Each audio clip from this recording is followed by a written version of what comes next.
사랑하는 간주 여러분, 우리가 세상을 살아가다 보면 즐거운 일도 만날 때도 있고, 그리고 또 슬픈 일을 만날 때도 있습니다. 근데 우리는 항상 즐겁고 좋은 일만 만나기를 원하죠.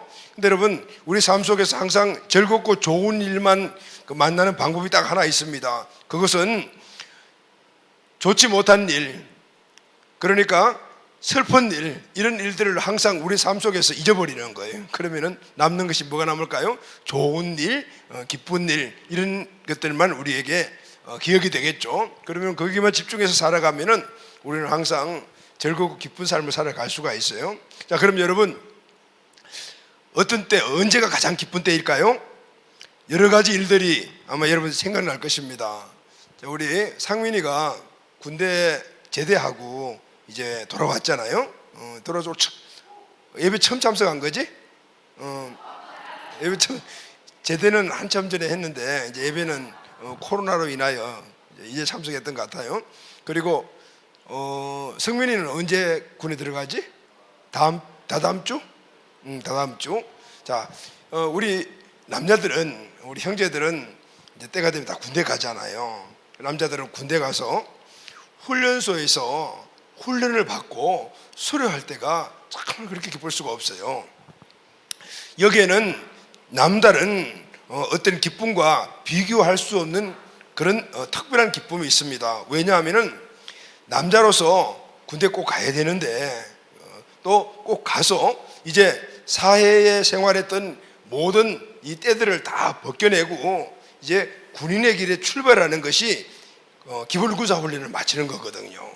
그런데 그 기본사 훈련이 가치관도 바뀌어야 되고 습관도 바뀌어야 되고 버릇도 바뀌어야 되고 많은 것들이 바뀌어줘야 돼요. 그러니까 굉장히 힘들죠. 많이 힘든데 그 힘든 과정을 딱 겪고 나게 되면은 그때 오는 대견하고 자기 자신을 바라보면서 뿌듯하고 그런 성취감이잖아요. 이것이 굉장히 기쁘고 즐겁고 그리고 또 행복한 그런 시간들을 여러분 아마 경험했을 거예요. 내 인생이 한 단계가 업그레이드 됐구나. 아멘. 성장에 대한 기쁨이에요. 여러분, 이 성장은 나 자신에게만 기쁨을 주는 것이 아니고 또 내 성장을 통해서 다른 사람들에게 그 기쁨이 전달되기도 해요. 목사님 또래 정도의 이 연령을 갖고 있는 목사님들을 만나게 되면은 모든 분들이 갖고 있는 공통점이 딱 하나 있습니다. 그 공통점은 핸드폰에 이 배경 화면이 거의 비슷한 거예요. 사람만 달랐지 거기에 핸드폰에 나와 있는 그 인물들은 똑같아요. 누구냐면은 손주들의 사진, 동영상 다 공통점이에요. 핸드폰 배경 화면이 보게 되면은 다 그래요. 목사님 핸드폰도 예외 없어요. 그런데 이제 또래 목사님들을 만나면은 그런 일들이 가게, 임 목사 이 영상 좀 봐. 얘가 날 할아버지라고 불렀어. 이렇게 이야기를 해요. 몇 개월인데? 그러면 4개월이야. 그래요. 그래서 이야기해요. 그거는 목사님을 이 손주가 할아버지라고 부른 것이 아니고 목사님이 할아버지라고 들은 거야. 그렇게 4개월짜리가 무슨 할아버지라고 불러요. 그죠? 들은 거죠. 듣고 싶다는 거죠. 그리고 또 한 몇 개월 지나서 보게 되면 또 불러요. 이 목사 이거 봐. 뭐예요? 보면은 그 손주가 한 발짝 뛰었다고 동영상을 보여주는 거죠. 그 다음 만나면 또 보여줘. 자기는 너무너무 기쁘고 즐겁고 행복한 사진인데 그 봐주는 사람은 그러지 않아요. 그죠? 자, 여러분, 무슨 얘기냐면은 아직 여러분들은 이 손주를 보지 못했기 때문에 여기에 대한 기쁨들이 별로 없어요. 이 손주들이 정말 자녀들이 하나하나 한 단계 성장하는 것은 본인에게도 큰 기쁨이겠지만 그러나 그걸 보는 사람들, 부모나 할아버지 할머니들이 그걸 봤을 때 엄청 기쁨을 갖게 되는 것이죠. 이렇게 성장은 본인뿐만 아니라 가정과 가족들과 모두에게 기쁨을 선물하는 거죠. 그래서 우리의 인생은 계속해서 이렇게 성장해야, 할렐루야, 아멘, 나의 기쁨이 되고 행복이 되고 또 다른 사람들에게도 그 행복을 줘야 되는. 그러니까 여러분들도 이제 하나하나 단계 성장을 해서 때가 되면 결혼하고 그리고 또 부부로서의 이런 가정을 만들고 거기에 또 손주가 탄생해서 부모님의 기쁨을 주고 이런 부분들이 우리가 멈추지 않고 계속해서 성장해 나가는 외적인 표현이라는 것이죠. 요즘 우리 젊은 세대를 보면은 자꾸 결혼을 안 하려고 하잖아요. 근데 여러분, 결혼은 하나님이 우리 계신 엄청난 축복이죠. 그 축복은 우리의 기쁨을 주는 거잖아요. 자, 이런 기쁨들이 우리 안에서 항상 있어야 될 줄로 믿습니다. 아멘. 자, 그렇다면은 오늘 우리는 또 하나 우리의 모든 인생을 이렇게 성장이라는 이 관점에서 보고, 이 성장이 우리에게 주는 큰 은혜, 또 기쁨, 행복을 관점을 봤을 때 우리 인생을 보게 되면 두 개의 인생관을 갖고 있어요. 이 성장이라는 관점 속에서 보게 되면 두 개의 인생관을 갖고 있어요. 첫째는 성공지향적인 인생관, 또 하나는 지향적인 인생관이든, 이 성공지향적인 인생관이라는 것은 성공을 목적으로 삼는 겁니다. 그리고 그것을 따라 살아가는 거죠. 목표지향적이고 결과지향적이라고 할 수 있어요. 자, 이 인생관을 가지면은 목적이 이루어질 때마다 행복을 느끼는 것입니다. 그러나 여러분, 성장지향적인 인생관은 목적이 안 이루어져도 하나하나 한 단계 한 단계 성장해 나가는 그 과정 속에서 행복을 느끼는 거예요. 실패를 했다 하더라도 내가 이만큼 성장했구나, 이것이 바로 그에게 행복이 되는 것입니다. 실패도 성장의 한 단면이라면 그것이 바로 기쁨이 되는, 여러분, 우리 인생은 어디다 초점을 맞춰야 될까요? 물론 목표지향적인 것도 굉장히 좋지만 이 성장지향적인 인생의 행복관을 우리가 갖는 것이 굉장히 중요해요. 아멘. 이 원리는 우리의 신앙생활과 영적인 삶에도 동일합니다. 우리의 영적인 삶도 성장해야 돼요. 할렐루야. 아멘. 오늘 우리 양육반이 이제 수료식을 하면서 이 양육반의 모습을 보게 되면은 처음 교회에 오고 예수 믿고, 그리고 또 구원받은 자들이 그 다음 교회를 다니다가 양육받고, 그리고 또 그 다음 제자대학을 하고, 이렇게 셀 리더가 되고 나중에 사역자가 되는 이런 과정들을 쭉 보면서 이 하나하나가 모두가 다 영적 성장이거든요. 그 성장을 이루어가는 그 사람들의 모습을 보면 너무너무 감사하고 기쁘죠. 누가 제일 좋아할까요? 교회에 계신 분이 엄청 좋아하신대요. 우리의 성장이 나에게도 굉장히 유익을 주지만은 여러분들을 가르쳤던 영적 스승이나 또 목사님, 또 주변에 나를 위해 격려했던 사람들의 기쁨을 줄 뿐만 아니라 우리의 영원한 영적 아버지나 하나님의 큰 기쁨이 되는 거예요. 아멘이죠, 여러분? 자, 그래서 우리는 영적 성장을 계속해 나가야 돼요. 이 영적 성장이 목표지향적이 되는 것도 중요하지만은 성장지향적이 돼야 돼요. 한 단계 한 단계에서, 비록 어떤 경우에는 우리가 주저앉기도 하고 실패하기도 하고 그런 경우들이 있긴 해요. 그러나 그 과정 속에서 나중에 보게 되면은 우리의 인생이 영적인 성장이 있는 것을 볼 수가 있어요. 우리가 하나님의 자녀로 이제 거듭나 구원받은 이후에 우리의 삶이 천성을 향해서 달려가는, 천성을 향해서 가는 그런 삶을 살아가잖아요. 이제 이 삶을 보게 되면 우리는 하나 한 단계 한 단계 올라가는 삶을 사는데, 근데 어떤 경우를 보면 나는 매일 태보야, 그냥 앉아있어, 뒤로 지금 후퇴하고 있는 것 같아, 이런 생각을 하는 사람들이 있어요. 그러나 한 단계 한 단계를 보게 되면 항상 우리는 이렇게 올라가지는 할 수가 없지만 올라가다가 또 쭉 갔다, 올라가다가 쭉 갔다, 이것이 바로 우리에게 성화 과정이죠. 그래서 우리는 노력하고, 그리고 또 과정의 속에서 우리가 그 위에 올라가 있게 되면은 우리는 성령님의 은혜와 은총과 능력으로 그렇게 우리는 성장해 나갈 수가 있어요. 할렐루야. 아멘. 자, 오늘 우리가 읽은 본문의 말씀은 바로 사도 요한도 우리의 영적인 성장을 해야 된다는 것을 말씀하시고, 그리고 우리의 영적 성장에는 3단계가 있다는 것을 말씀하고 있어요. 자, 여러분, 오늘 이 말씀 듣고 나는 지금 어떤 영적 성장의 단계에 있는가를 한번 점검하시기를 바랍니다. 그리고 지금 이 자리에 내가 머물러 있어야 되는 것인가, 아니면 다음 단계로 가야 되는 것인가. 자, 이런 은혜가 오늘 이 시간에 우리에게 주시는 말씀을 통해서 우리 모두에게 풍성하기를 예수님의 이름으로 축원합니다. 아멘. 자, 오늘 본문 말씀을 보게 되면은 이 사도 요한은 우리의 이 영적 성장 단계에서 첫 번째 단계가 아이의 단계다라는 것을 이야기를 하는데, 이 아이의 단계는 제사함을 받은 단계이다라고 말합니다. 자, 요한 1서 2장 12절 말씀을 우리 다 같이 읽도록 하겠습니다. 시작. 자녀들아, 내가 너희에게 쓰는 것은 너희 죄가 그의 이름으로 말미암아 사함을 받았으며. 자, 오늘 본문에 보게 되면 자녀들, 그리고 또 하나는 청년들, 아비, 이 세 단계가 나오잖아요. 첫 번째가 자녀들인데, 이 자녀들이라고 지금 기록된 이 자녀들은 많은 사람들이 자녀들 이야기하는 것이 아니고 금방 어머니 뱃속에서 나온 아이를 의미를 해요. 이 아이는 어떻게 해야 되죠, 여러분? 어머니 뱃속에서 나온 아이는 그때부터 이제 성장을 해야 되잖아요. 그렇다면은 지금 영적인 아이는 그러면은 어떤 상태인가? 지금 그리고 앞으로 성장해야 될 이 아이의 모습은 어떤 모습인가? 지금 요한사도는 이렇게 말하죠. 자녀들아, 내가 너에게 쓰는 것은 아이들, 지금 금방 된 아이들은 너희 죄가 그의 이름으로 말미암아 사함을 받았다. 지금 이 영적인 아이의 상태는 죄 사함을 받은 아이, 죄 사함을 받은 상태, 이런 의미예요. 너희 죄가 그의 이름으로 말미암아 사함을 받았다. 죄가 그의 이름이 누구죠? 예수의 이름으로 사함받은 존재, 바로 영적 아이의 단계랍니다. 자, 여러분, 오늘 여러분들이 어느 단계에 있는가? 자, 이 단계에 있다라면은 우리는 아직까지 어린아이 단계에 있습니다. 그 단계가 어떤 단계냐면은 이제 겨우 죄사함을, 겨우라는 말이 조금 이상하지만은 이제 죄사함을 받은 그 단계에 머물러 있다면 우리는 아직까지 영적 어린아이예요. 사함을 받았다는 것이 뭐가요? 사함을 받았다는 것은 죄사함을 받았다는 것이거든요. 다시 말하면은 이 죄사함을 받아야 될 죄가 어떤 죄냐면은 예수님을 믿지 않는 죄예요. 예수님을 주인으로 믿지 않는 죄가 바로 사함받아야 될 죄이거든요. 이 죄는 오늘 오전에도 계속해서 동일한 어떤 맥락에서 이야기를 했죠. 어떤 죄라 그랬죠? 지옥 가는 죄. 사함을 받아야 될 이 죄는 지옥 가는 죄. 이 죄는 하늘에서 시작되었습니다. 천사장이 하나님을 대적하다가 마귀가 된 죄가 바로 이 사함 받아야 될 죄인 거예요. 피조물 천사가 자기가 주인이 되겠다고 그렇게 하나님을 대적했던 그 죄가 바로 사함 받아야 될 죄. 마귀의 유혹에 넘어간 아담이 지은 죄가 바로 사함을 받아야 될 이 죄. 이 죄는 자기가 주인돼요.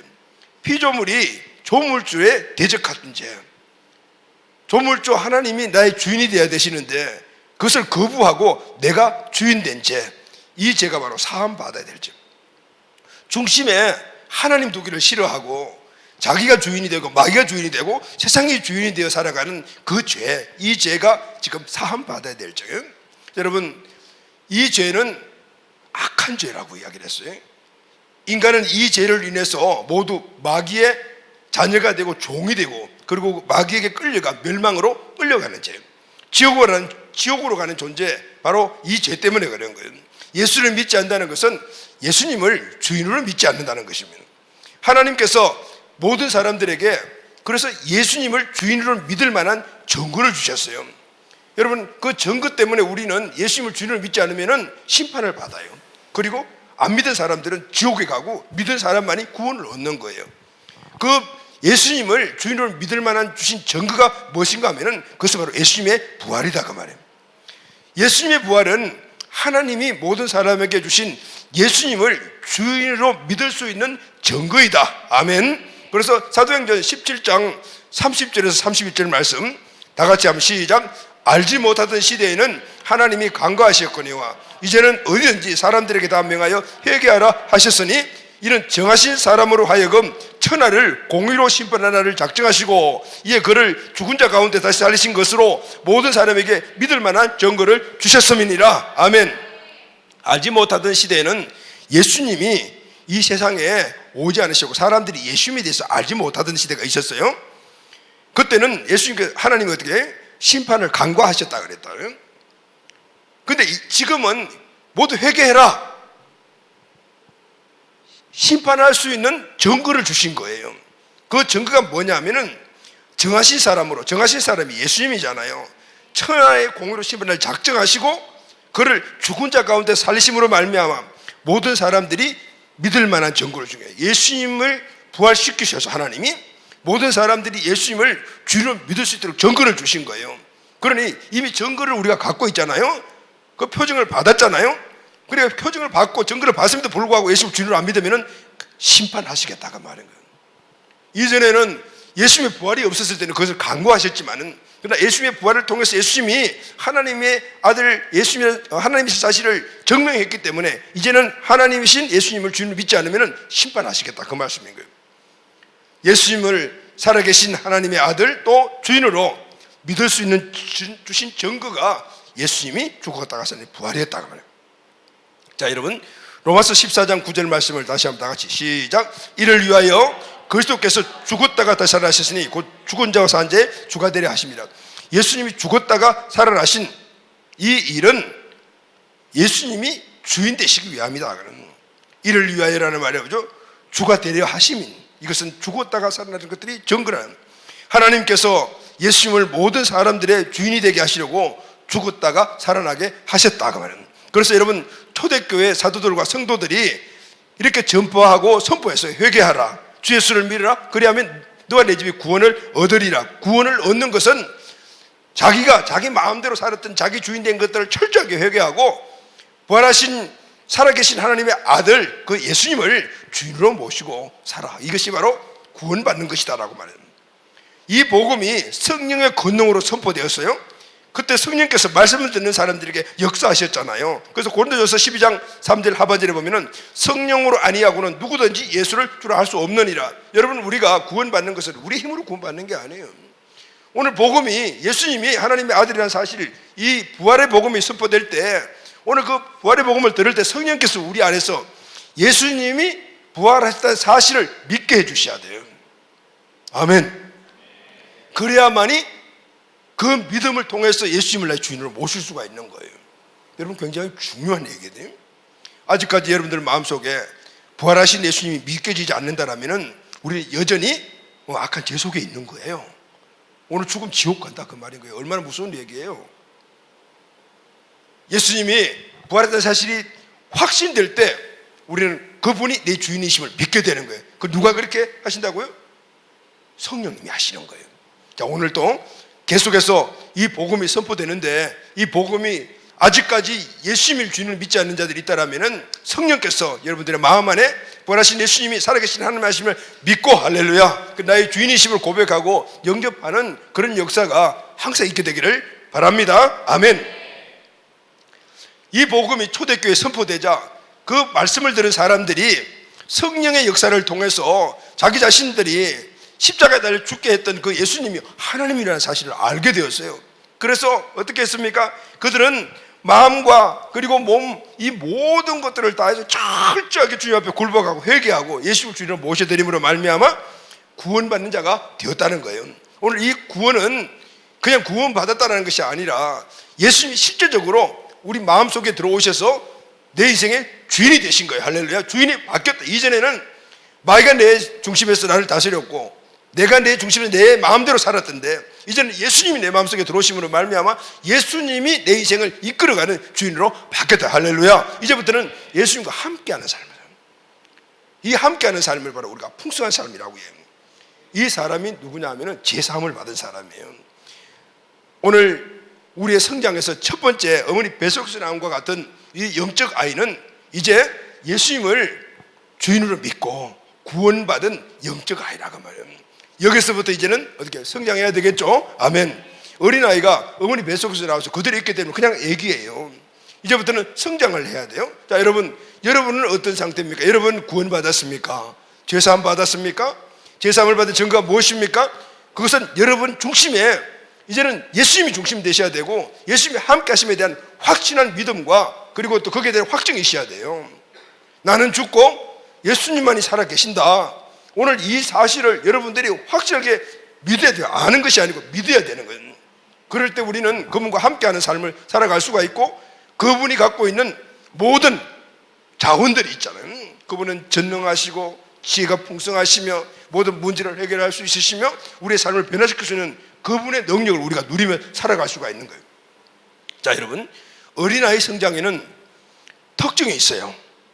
스스로 먹고 마시면서 건강하게 성장할 수가 없죠. 어린아이는 누가 필요해죠? 양육자가 필요해요. 그래서 여러분, 특히 어떤 양육자가 필요할까요? 선한 양육자가 필요해요. 이 어린아이에게 좋은 것을 먹이고 잘 이렇게 보호할 수 있는 선한 양육자가 필요해요. 그래서 여러분, 우리가 영적으로 태어났다면 오늘 우리에게 선한 양육자가 필요해요. 그 양육을 어떻게 받죠? 여러분, 교회를 통해서 받잖아요. 그래서 여러분, 오늘 우리는 하나님의 은혜 가운데서 선한 양육자를 만나고 그리고 또 그 선한 양육을 통해서 우리는 매일매일 성장해 나가야 돼요. 더 중요한 것은 선한 양육자를 만나는 것도 중요하지만은 여기가 이 선한 양육자가 먹여주는 것을 어떻게 해요? 잘 받아 먹어야 되잖아요. 엄마가 뭐 젖을 주고 또 이유식을 주는데 끝까지 안 먹게 되면 성장할 수가 없잖아요. 잘 받아 먹는 것도 이 어린아이의 해야 될 일이에요. 이런 일들이 함께 잘 어우러졌을 때는 그 다음 단계로 성장해 나갈 수가 있어요. 자, 여러분, 나는 어떤 영적 단계에 있는가? 오늘 이 말씀을 통해서 다시 한 번 더 확증하기를 바랍니다. 자, 두 번째 단계는 뭐죠, 여러분? 청년의 단계예요. 이 청년의 단계는 어떤 단계인가 하면은 악한 자와 싸우는 단계다 그러죠. 자, 요한 1서 2장 13절 하반절을 같이 읽도록 시작. 청년들아, 내가 너희에게 쓰는 것은 너희가 악한 자를 이겼습니다. 자, 청년이 되게 되면은 악한 자들이 공격을 해와요. 자, 여러분, 어린아이부터 청소년 시기까지는 계속해서 양육을 받잖아요. 이때는 그렇게 큰 어떤 공격이 없어요. 그런데 청년이 딱 이렇게 되게 되면은 그때부터 수많은 유혹과 공격이 우리에게 와. 그래서 본문 말씀도 보니까 악한 자를 이겼습니다. 많은 악한 자들이 공격을 해와요. 이 악한 자라는 것은 악한 자이기도 하겠지만 그러나 여러 가지 세상적인 것, 가치관, 환경 이런 것들을 이야기를 하죠. 이때는 계속해서 이런 것들이 공격이 오기 때문에 우리에게 막 혼란도 일어나고 여러 가지 많은 것들, 나를 비판하고 힘들게 하고 유혹하는 그런 환경과 사람들이 나타나요. 이 단계가 바로 청년의 단계예요. 14절 하반절에 보면은 이렇게 이야기를 하죠. 청년들아, 내가 너희에게 쓴 것은 너희가 강하고 하나님의 말씀이 너희 안에 거하시며 너희가 흉악한 자를 이겼습니다. 청년들은 악한 자를 이기고 흉악한 자들을 이기는 자다. 근데 여러분, 그동안에 부모의 사랑만 보호만 받고 이제는 어때요? 자기가 직접 싸워야 되는 그런 단계예요. 이제는 안 도와줘. 여러분, 우리 청년들 그렇잖아요.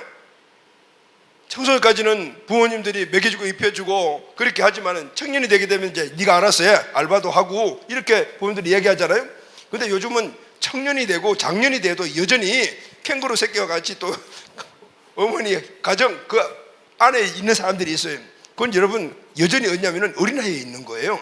청년이 되게 되면은 이제는 혼자 스스로 악한 자와 싸우고 이기고 세상과 싸우고 이길 수 있는 영적 맷집도 길러야 되고 그런 외적 환경도 만들어야 돼요.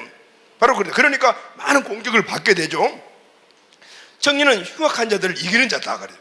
그런데 부모의 사랑과 보호만을 받다가 이제는 악한 자와 직접 개인적으로 싸워야 돼요. 그러니까 고통스럽죠. 힘도 들죠. 이전에는 부모님들이 딱 백그라운드 내줬으니까 좀 든든한 뭐가 있었는데 지금 혼자 해야 되니까 힘이 들죠. 그러니까 싸우다 보면 이기기도 하고 지기도 해요. 죄가 유혹이 올 때 그 죄가 달콤하니까 받아들이기도 하고 한참 가다 정신이 번쩍 떠서 다시 돌아가기도 하고 그러다 보니까 갈등도 생기고 막 그래요. 외적인 싸움도 이렇게 힘든데 내면에서 일어나는 문제들은 또 엄청나잖아요. 자, 이런 일들이 우리 청년 시기에 당하는 것들은 외적 내적인 강한 공격자들과 싸워서 여기에서 성장을 이루어가 다음 단계로 가야 될 가장 중요한 시기가 청년의 단계예요. 에너지가 많이 소비돼요. 에너지가 많이 소비된다는 것은 이기기 위해서는 대가지불이 필요하다 그 말입니다. 여러분, 성장통이라는 말을 들어봤죠? 성장을 통해서 점점점 더 정상적으로 강하게 성장해 나간다는 거예요. 이 성장은 항상 아픔을 수반하기 마련이에요. 성장할 때 그냥 성장되지 않아요. 우리 어린아이들이 한 단계 성장할 때 보면 엄청 많이 아파요. 크게 한번 아프고 나면 애들이 부쩍부쩍 크거든요. 딱딱 이렇게 막. 우리도 맞아. 청년들도 이 성장통을 계속 겪어야 돼요. 그럴 때마다 우리는 한 단계 한 단계 업그레이드가 될 수가 있어요. 여러분, 청년이라고 다 똑같은 청년인가요? 강한 청년도 있고 약한 청년도 있고 남자라고 다 똑같이 강한 남자인가? 여자보다도 더 약한 남자들이 얼마나 많은데 왜 그럴까요? 성장통을 겪으면서 한 단계 한 단계 성장했기 때문에 그런 거예요. 이 성장에는 고통이 따른다. 그러니까 대가지불이 따르니까 그 성장의 고통, 대가지불이 싫으면은 성장하지 못하니까 맨날 그 자리에 머무는 거예요. 덩치는 이렇게 커도 내면은 항상 어린아이와 같은 마음을 갖고 있는 그런 청년들을 많이 보잖아요. 왜냐하면은 대가지불을 힘드니까 거부하고 생각하지 않았다. 이런 자들은 스스로 그 일을 선택했기 때문에 성장이 멈추고 그리고 미숙아가 되는 거예요. 세상과 자신을 이길 수 없어요. 매일매일 자기 자신과의 싸움에서 실패하고 져버려가지고 그것 때문에 찾아오는 이 자괴감이나 이런 것 때문에 늘 주저앉아 버리고 어떤 문제가 생기게 되면 앞으로 나가서 돌파하려고 생각하지 않고 그 문제에서 회피해버리고 잠수함 타고 그리고 난 다음에 안 나타나는 거예요. 요즘에는 아주 핵잠수함을 타고 영원히 안 나타나는 사람들도 있더라 보니까. 왜냐하면 성장을 거부했기 때문에 그래요. 그러나 그런 상황이 오더라도 성장통을 겪으면서 앞으로 나아가 성장을 이루게 되면요 부쩍부쩍 커나가는 걸 볼 수가 있어요. 제4함의 은총을 받고 그 자리에 머문 존재가 있는가 하면은 제4함의 은총을 받고 그 제3의 은총을 받은 자들이 누리는 풍성한 삶이에요. 하나님과 함께하는 삶. 그 삶을 통해서 계속해서 성장을 이루어가는 사람들이 있다 말이에요. 그 은혜와 감격을 이루어가는 사람들이 있어요. 물론 청년 시기에는 실패하기도 해요. 그러나 다시 일어나 또 나가고, 또 실패했으면 또 일어나고, 이런 과정을 통해서 나중에는 부쩍부쩍 다음 단계로 성장해 나가는 걸 볼 수가 있어요. 여러분, 고통은 괴로운 것이지만 그 고통을 통해서 성장이 찾아오는 것이기 때문에 고통은 어떻게 보면 우리에게 도리어 감사의 조건이 될 수가 있어요. 실지라는 분이 이런 이야기를 했어요. 갈만한 좁고 평탄한 길은 없다 그래요. 다시 말하면 갈만한 좁고 평탄한 지름길은 없다 그랬어요. 여러분, 지름길은 어떤 길이에요? 지름길은 빨리 가는 길이에요. 그런데 어떤 목적을 향해서 이 지름길을 가려고 하면 지름길은 길이 없는 거예요. 그걸 개척해 나가야 돼. 빨리 가는 길이에요. 그 길을 가려면 힘들지만은, 그러나 힘든 길을 선택하고 그것을 이겨서 나가게 되면은 빙 돌려서 가는 길보다 빨리 간다고 말이에요. 대가지불이에요. 사도 바울은 디모데후서 2장 1절에서 6절에서 예수님을 따라가는 제자들의 이 세 종류의 사람들을 말씀을 하잖아요. 누가 나오냐면 군인, 선수, 농부 이렇게 나와요. 좀 줄여가지고 이 말씀을 우리 같이 한번 읽어보도록 합시다. 시작. 내 아들아, 너는 그리스도 예수의 좋은 병사로 나와 함께 고난을 받으라. 병사로 복무하는 자는 자기 생활에 얽매인 자가 하나도 없나니 이는 병사로 모집한 자를 기쁘게 하려 함이라. 경기하는 자가 법대로 경기하지 아니하면 승리자의 관을 얻지 못할 것이며 수고하는 농부가 곡식을 먼저 받는 것은 마땅하니라.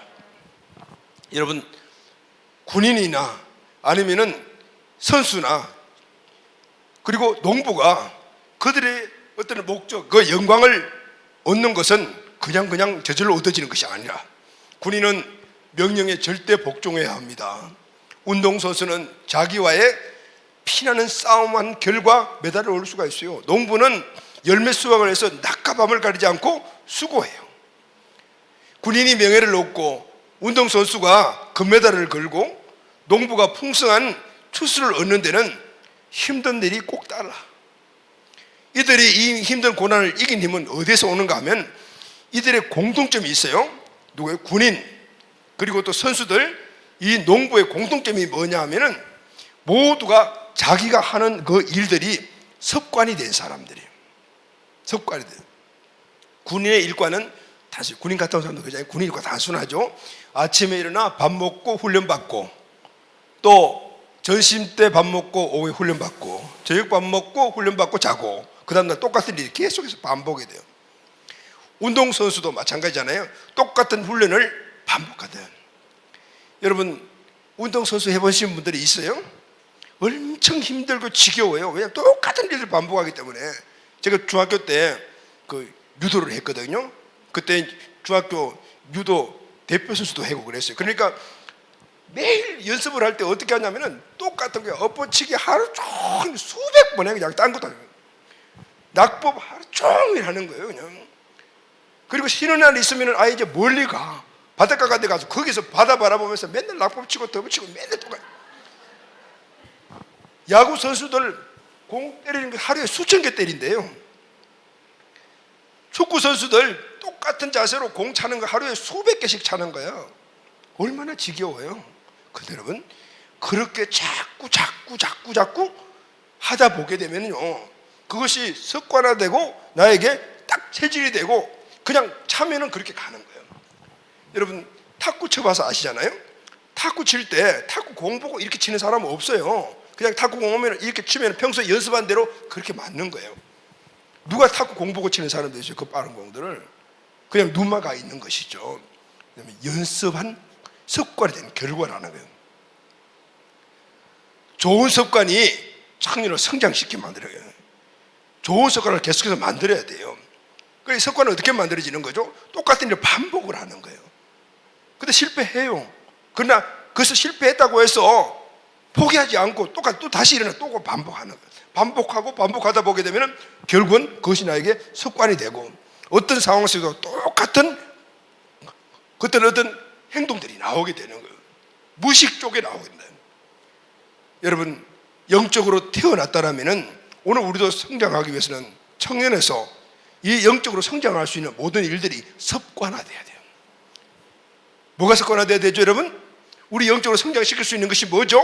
그것은 바로 말씀과 기도입니다. 할렐루야. 그래서 하나님의 디모데전서 4장 5절에 보면 하나님의 말씀과 기도로 거룩하여 지민이라 그래서 아멘. 우리의 성장은 계속해서 거룩해지는 거라. 거룩해진다는 것은 구별됐다는 뜻인데 다른 세상의 모든 것과 구별되고 예수님을 닮아가는 거예요. 그러기 위해 가지고는 끊임없이 말씀과 기도가 오늘 우리 삶이 돼야 돼. 그러려면 어떻게 습관화돼야 되죠. 습관화. 말씀을 읽고 기도하는 것은 여러분들이 밥을 먹듯이 해야 된다 그 말이에요. 거룩하게 만드는 일들, 어떤 일들이죠? 예배, 전도, 교제, 말씀 읽고 등등 이런 것들을 우리를 거룩하게 만드는 거잖아요. 여기에 우리가 계속해서 참여하여 말씀 기도를 흡수하는 것들을 우리가 습관화시켜야 돼요. 거룩한 일이 습관화되게 되면요, 마귀가 아무리 공격해도 우리가 이길 수 있어요. 이때 우리는 청년에서 다음 단계로 나갈 수가 있어요. 유혹을 이길 수가 있어요. 항상 승리할 수가 있습니다. 자신을 지킬 수가 있는 것이죠. 할렐루야, 아멘. 여기서 멈추면 안 돼요. 자, 세 번째 단계는 아비의 단계라고 그랬습니다. 아비의 단계. 이 아비 단계는 어떤 단계냐면은 하나님을 깊이 아는 단계다 그랬어요. 요한일서 2장 13절 다 같이 한번 읽어요. 시작. 아비들아, 너희에게 쓰는 것은 너희가 태초부터 계신 이를 알았음이요. 여기 알았음이요라는 단어가 나오죠. 아비 단계는 하나님을 아는 단계. 여기서 안다라는 말은 지식적으로 안다라는 말이 아니에요. 체험적으로 안다라는 그런 뜻이에요. 하나님은 지식적으로 알아지는 것이 아니에요. 물론 우리가 성경을 읽으면은 이것이 지식이 돼가지고 하나님 어떤 분 다 알죠. 신앙생활 오래 한 사람들은 이 성경을 많이 읽고 듣고 했기 때문에 딱 하면 답이 나와요. 하나님 어떤 분인가 하면 막 해요. 막 알아요. 하나님 전능하신 분이고 다 알아요. 그런데 이 아는 하나님은 실질적으로 체험이 돼야 된다.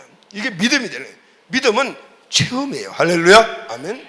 아는 것이 믿음이 아니에요. 지식적인 것은 믿음이 아니고 실질적으로 체험해서 그 체험이 나에게 믿어지는 거예요. 이게 진짜 믿음이에요. 경험적으로 아는 것을 이야기를 해요. 배워서 되는 일이 아니에요. 우리가 하나님을 아는 것은 배운다고 되는 것이 아니고 성경을 많이 읽었다고 되는 것이 아니에요. 여기에 나와 있는 이 하나님을 직접 체험을 해야만이 우리가 하나님을 알게 되는 거예요. 이게 진짜 믿음이에요. 하나님을 알려면은 어떻게 해야 될까요? 체험적으로 해야 돼요. 경험해 봐야 되잖아요. 그래서 참 하나님을 우리가 알아야 돼요. 우리의 머리로는 하나님을 아는 것이 한계가 있습니다. 왜냐하면 피조물이니까. 아무리 우리가 머리를 돌리고 그리고 아무리 머리 이 지능지수가 뭐 300이든 3000이 됐든 그래도 하나님 알 수 없어요. 이것 가지고는 하나님을 경험해야만이 알죠. 경험을 통해서 아는 거예요. 그래서 시편 34편 8절을 보게 되면은 너희는 여호와의 선하심을 맛보아 알지어다 그랬어요. 선하심을 알아, 배워서 알아 이런 말이 아니고 맛보아라. 하나님을 맛보아야만이 하나님이 선하시다는 것을 알 수가 있다는 거예요. 여러분, 우리가 음식을 어떻게 해요? 맛보잖아요. 먹으니까. 그러니까 이 음식이 맛있구나라는 걸 알죠. 그런데 아무리 그림 그려놓고 이거 맛있어 해도 그거 진짜 맛있는 걸 모르는 거예요.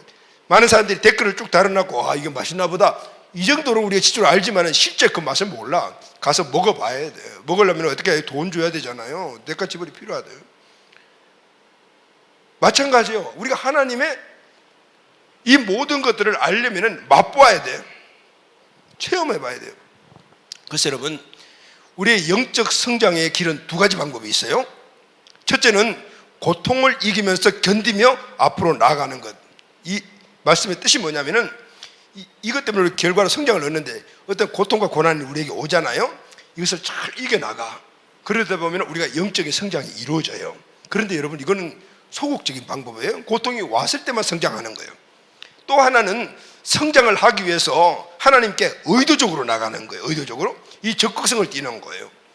소극적인 방법은 고통이 왔을 때 그걸 이겼을 때 성장하는 거고, 고통이 오지 않으면 그냥 머물러 있지만, 그러나 적극적인 의도적인 것들은 오늘 이 성장을 위해서 내가 애쓰고 힘쓰며 몸부림을 치는 거예요. 그럴 때는 우리가 몸부림 치는 만큼 성장할 수가 있어요. 우리에게 이 적극성이 필요해요. 할렐루야. 청년의 상태에서 아비의 단계로 나가려면 이 적극성이 필요해요. 오늘 본문이 그것을 말씀을 해주고 있습니다. 요한일서 2장 14절 다시 한번 아비들아 내가 너희에게 쓰는 것은 너희가 태초부터 계신 이를 알았으며. 여러분 우리가 태초부터 계신 하나님을 어떻게 알 수가 있어요? 여러분 태초에 있어 봤어요? 우리가 태어나기도 전인 세상이 조성되기도 전에 계셨던 하나님을 우리가 어떻게 알 수가 있어요? 그래서 어떻게 해야 될까요? 의도적으로 알려고 노력을 해야 돼요. 그렇지 않으면 하나님을 알 수가 없어요. 근데 여러분 하나님을 알지 못하면 끝? 아니에요. 우리 인생이 엉망되는 거예요. 하나님을 아는 만큼, 아는 분량만큼 우리에게 믿음이 되거든요.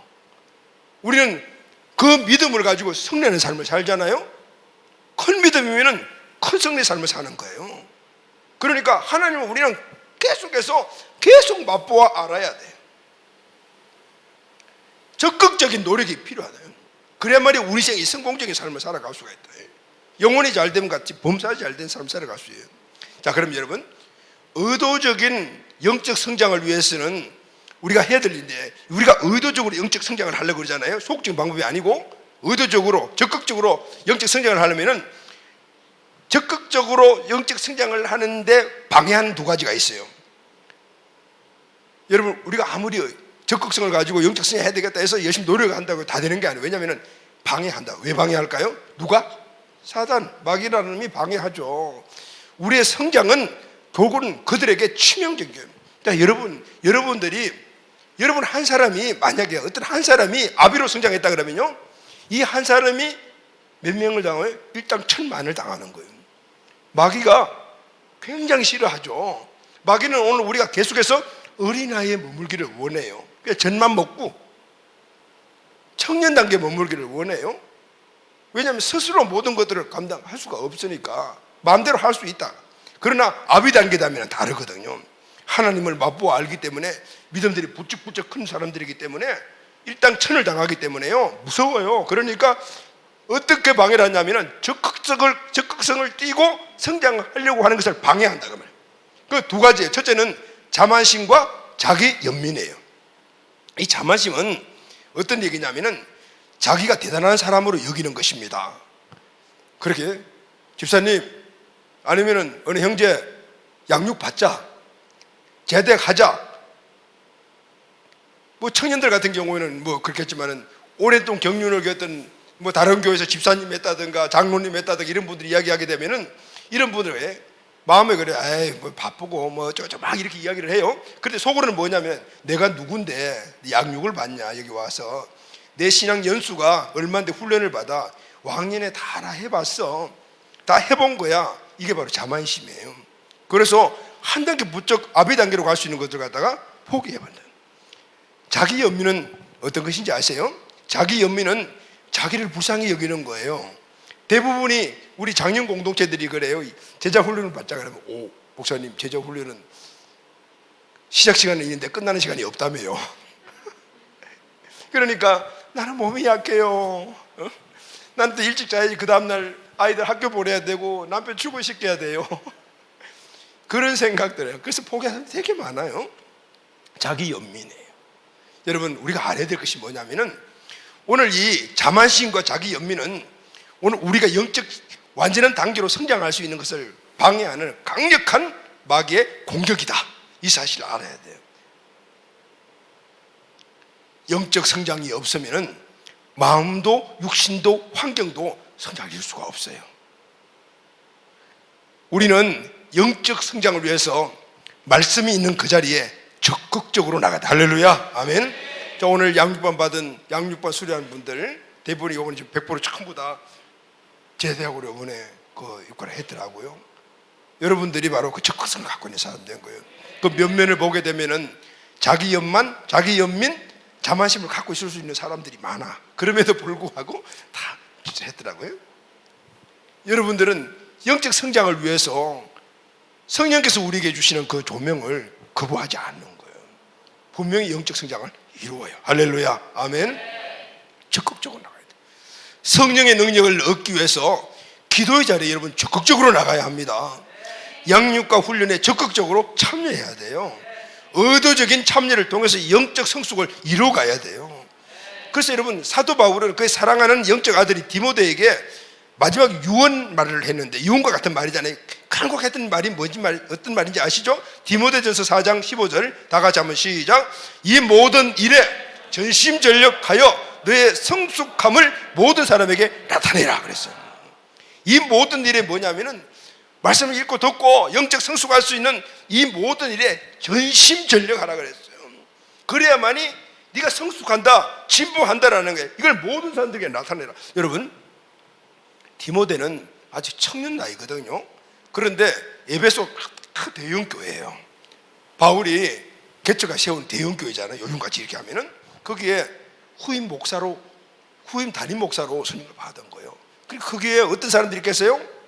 어마무시무시한 그런 한가닥 하는 그 믿음의 사람들이 엄청 많아요. 장로님도 수백 명이 돼서 예를 들어서 그런 거예요. 부목사님도 엄청나게 많은데 전부 다 나이도 많고 이런 사람도 있을 거라.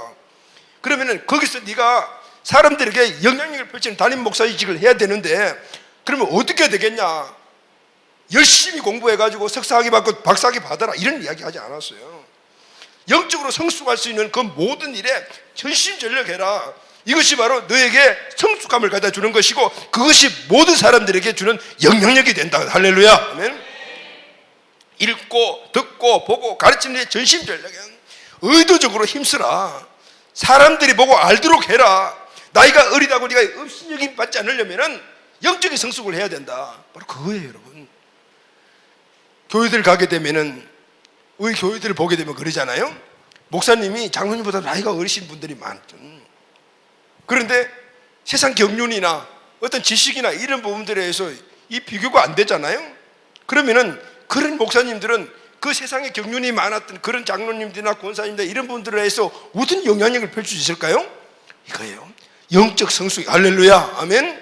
영적 성숙이 이루어지게 되게 되면은 그것이 세상의 지식이나 어떤 경험이나 학위로서의 영향력이 아니고 영적인 영향이기 때문에 바로 네가 그 사람들 앞에서 영향을 펼 수 있는 사람이 된다 그 말씀인 거예요. 여러분, 우리의 영향력은요 영적인 영향에서 만든. 할렐루야. 아멘. 그래야만 우리 범사에서도 하나님 주시는 그 은혜로 영향자가 세워줄 수가 있는 거예요. 여러분, 교회 안에서 영적 진보를 이루고 성숙한 자들은요 자기들의 삶의 현장에 보게 되면 다 영향이 있는 사람들이에요. 영적 성숙에 등한히 하고 그리고 거기에 진보를 못 이루는 사람들은요 세상의 어떤 그 위치도 가보게 되면은 다 거의 비슷해요. 왜냐하면은 영혼이 잘 되면 범사가 잘 되고 강건의 복들이 바로 모든 것들이 영적인 것에서 시작되기 때문이에요. 할렐루야. 아멘. 그러면 여러분, 영적 아비는 하나님을 체험적으로 아는, 하나님의 뜻이 무엇인가를 아는 사람이잖아요. 그러면은 하나님의 뜻이 무엇인지를 알아. 그렇게 되면 어떻게 가요? 하나님의 뜻을 자발적으로 이루어가게 되어 있어요. 이게 바로 영적 아비예요. 하나님의 뜻을 알기 때문에 이때부터는 스스로 애쓰면서 스스로 자기 자신이 하나님의 뜻을 이루어가요. 자발적으로 또 하나님의 뜻을 찾고 그 뜻을 이루기 위해서 애씁니다. 제사함을 받은 이 구원의 확신이 흔들림이 없어요. 우리 청년들은 흔들리잖아요. 아비는 흔들림이 없어요. 왜냐하면 하나님을 맛보아 알았기 때문에. 악한 자와 싸워도 청년들은 이겼다 졌다 하지만 아비들은 항상 이겨요. 왜냐하면 모든 영역에서 하나님이 주인 되심을 믿고 그리고 그분과 함께 하기 때문에 풍성한 삶을 누리는 거예요. 자기 힘으로 싸워 승리하는 것이 아니고 전능자의 힘으로 싸워서 승리하는 자가 되는 겁니다. 사도 바울처럼 주의 뜻을 알기에 그 뜻이 얼마나 귀중한 것을 알므로 말미암아 생명 걸고 사명을 이루는 사람이 되는 거예요. 바로 이런 사람이 하나님 나라의 주인공이에요. 할렐루야. 아멘. 이 목표가 주님이 우리를 바라보는 목표예요. 그리고 이 목표가 나의 목표가 돼야 돼요. 자, 사랑하는 여러분, 이제 말씀을 결론을 하려는데 오늘 교회 안에는 세 종류의 사람이 있습니다. 첫째는 영적 아이, 영적으로 제사함을 받고 이제 구원받은 사람, 양육이 필요한 사람들인 거예요. 두 번째는 영적 청년이에요. 강한 자와 싸운다. 그러나 자주 넘어져 자신을 지키기 위해서 말씀과 기도가 습관이 되어야 되는 사람들입니다. 세 번째는 영적 아비입니다. 주님을 더 알기 위해서 고군분투합니다. 왜냐하면 주님을 맛보아 알았기 때문이에요. 체험자였기 때문에, 주님의 뜻을 알기 때문에 사도 바울처럼 적극적으로 더 주의 뜻을 이루기 위해서 애쓰고 힘씁니다. 또 이런 사람들은 영원한 나라의 상급을 알아요. 거기에 삶이 어떤 삶인지 알아요. 그 삶이 이 땅의 삶보다도 훨씬 복된 삶이라는 걸 알아요. 그러니까 이 땅에 모든 삶에 미련을 두지 않아요. 더 적극적인 삶을 살아가죠. 자, 그럼 여러분, 오늘 이 말씀을 여러분들이 들었습니다. 여러분들 어떤 분류에 속합니까? 지금 아직도 위로와 격려를 받고 사는 보살이 필요한 영적 아입니까? 악한 자와 죄와 세상과 싸워 승리하기는 하지만은 자신의 감정이나 잘못된 습관 때문에 넘어지고 일어나고 이것을 반복하고 있는 영적 청년입니까? 아니면은 말씀과 성령의 능력으로 양육과 훈련을 받아 아버지의 뜻을 알고 사랑과 능력을 받아서 다른 사람들을 세워주고 든든하게 만드는 영적 아비입니까? 교회는 이 영적 아비가 많아야 합니다. 말씀과 성령의 능력으로 제자가 되어서 아버지가 원하는 세계 비전을 이루는 이 제자들이 우글우글 해야 돼요. 이건 목사님의 뜻이 아니고 하나님 아버지의 뜻이에요. 이 때문에 예수님이 이 땅에 오셔서 십자가에 죽으시고 우리의 주인 되시기 위해서 부활하시어 오늘 우리 안에 계시는 거예요. 이것은 독생자 아들의 피로 값을 주고 나를 사신 하나님 아버지의 뜻인 것입니다. 그래서 우리는 성장해요. 성장은 옵션이 아니고 필수예요. 주님은 오늘 우리를 신자로 부르신 것이 아니고 청년으로 부르신 것이 아니라 제자로 부르셨잖아요. 너희는 모든 민족을 제자 삼으라 그랬잖아요. 모든 민족을 구원해라 하는 게 모든 민족을 제자 삼으라 그랬어요. 제자가 되기 위해서는 구원과 어린아이와 청년과 이 단계를, 이 말씀을 생각을 하면서 왜 청소년 단계는 없나? 이런 생각을 한번 해봤어요. 이 청소년 단계는 어떤 단계일까요? 아이는 계속 양육을 받아야 되는데, 그리고 청년은 독자적으로 서는데 그 중간에 있는 청소년 단계는 어떤 단계일까? 청소년 단계는 자기 생각이 조금 들어서 먹어라, 이거 먹어라 하면 나 이거 안 먹어, 이거 먹을래. 응? 이거 영양가 있는 거야. 그러니까 근데 입에 안 맞아. 이런 단계가 청소년 단계 같아요. 그런데 조금 성장하게 되면 청년 단계가 되죠. 그래서 우리 청소년들이 좀 삐뚤삐뚤하고 지 생각 가지고 그렇게 한다 하더라도 그 단계니까 봐줘야 되는 것 같아요. 할렐루야. 우리 저희 청소들 많이 있네. 그러나 그 단계에서 빨리 청년 단계는 나이가 20살 먹었다 청년 되는 게 아니고 영적으로 스스로 서게 되면 청년이 되는 거예요. 청소년이라도 청년이 된단 말이에요. 나이가 50, 60 먹어도 여전히 어린아이 단계 속에 있는 사람들이 있다. 청소년 단계 있는 사람들이 있다. 여러분, 주님은 오늘 우리를 아비로 부르셨어요. 할렐루야. 아멘. 아비로 부르셨어요. 그러나 그 아비가 되기 위해서 한 단계 한 단계 올라가는 단계인 거지, 주님의 뜻은 오늘 우리가 아비인 거죠. 자, 여러분, 어떻게 성장합니까? 고통이 오면 인내하면서 이겨내십시오. 성장이라는 뿌단 열매를 가슴에 안을 것입니다. 아멘. 그러나 고통만 기다리는 소극적인 사람이 되면 안 됩니다. 하나님께 열심을 다해 의도적으로 나아가십시오. 아멘. 양육받고 훈련받으십시오. 의도적으로 도전하시기를 바랍니다. 여러분, 금식도 해보고 오늘 성경도 정해놓고 일도 기도도 해보기도 하면서 계속해서 적극적으로 우리 성장을 이루어가야 돼요. 우리의 목표는 그리스도의 장성한 분량에 충만한 분량, 할렐루야, 아멘. 그리스도를 완전히 담는 것이 우리의 목표예요. 실은 불가능할 수 있어요. 그러나 목표가 크게 되면은 그 목표를 향해서 달려가게 되면은 성취도 커지는 거예요. 내 인생의 목표는 그냥 뭐 군수 되겠다, 예전에 그런 이야기를 많이 했어요. 근데 그 목표를 달게 되면은 나중에 어떻게 면서기밖에 못 되는 거예요.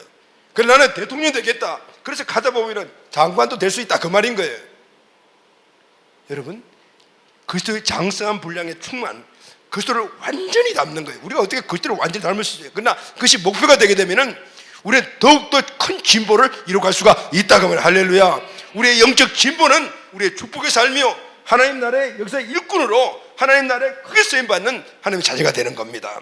오늘 이 생명의 성장, 오늘 다시 한번 도전받고, 특히 오늘 양육반 마치고 또 다시 이제 대학으로 올라가고 앞으로 계속해서 이 일을 향해서 나아가야 될 우리 모두에게 주시는 이 말씀이 축복이 되기를 예수님의 이름으로 축원합니다. 아멘.